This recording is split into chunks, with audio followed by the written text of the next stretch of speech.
When we were shifting our graphs around, those are called translations. Next, we want to take a look at reflection. I've already set my viewing window to match what the directions have asked me to do. So -5 to 5 and -4 to 4 for x's and y's. And in y1, I have entered the equation x minus 2 quantity squared plus 1.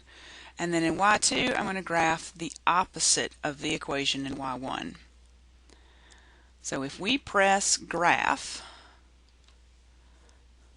we're going to see our first curve,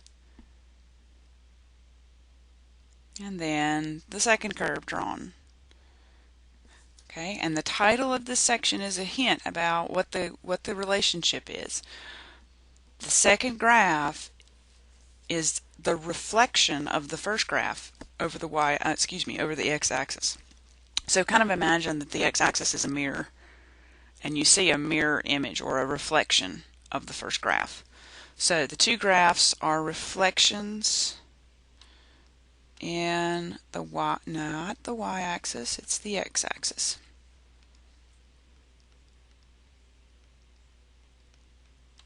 Okay, question 8. We're going to change our first equation, and we're going to leave the second equation alone. So I'll have the square root of x plus 2 plus 1. And the opposite of that graphed in equation y2. There's the first curve. There's the second curve. We still see reflection in the x-axis here.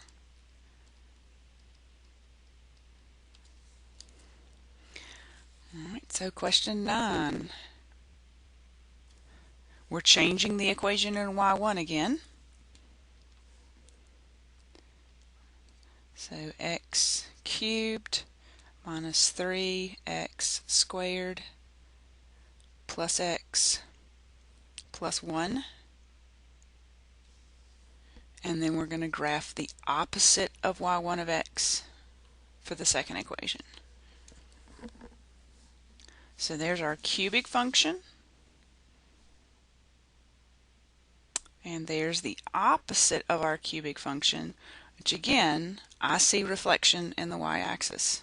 Excuse me, I want that to be, it's reflection in the x-axis.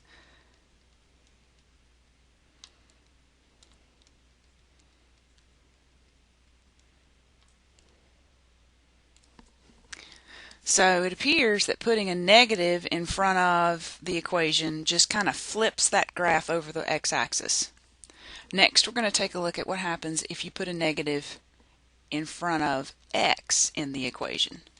So I'm going to go back to my first equation, which was the quantity x minus 2 quantity squared plus 1. And equation y2 is going to be y1 of the opposite of x.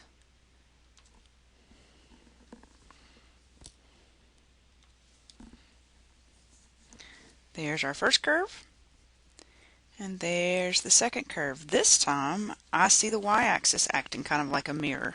So I'm going to call this, finally, reflection in the y-axis.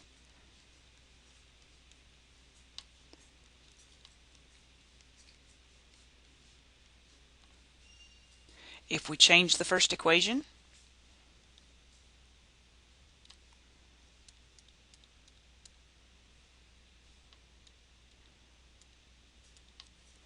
plus 2, can't get there.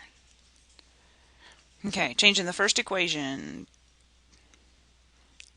and the second equation is still y1 of the opposite of x.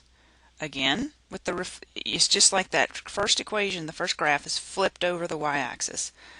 So we have reflection in the y-axis. And one more to check. X cubed minus 3x squared plus x plus 1 graph.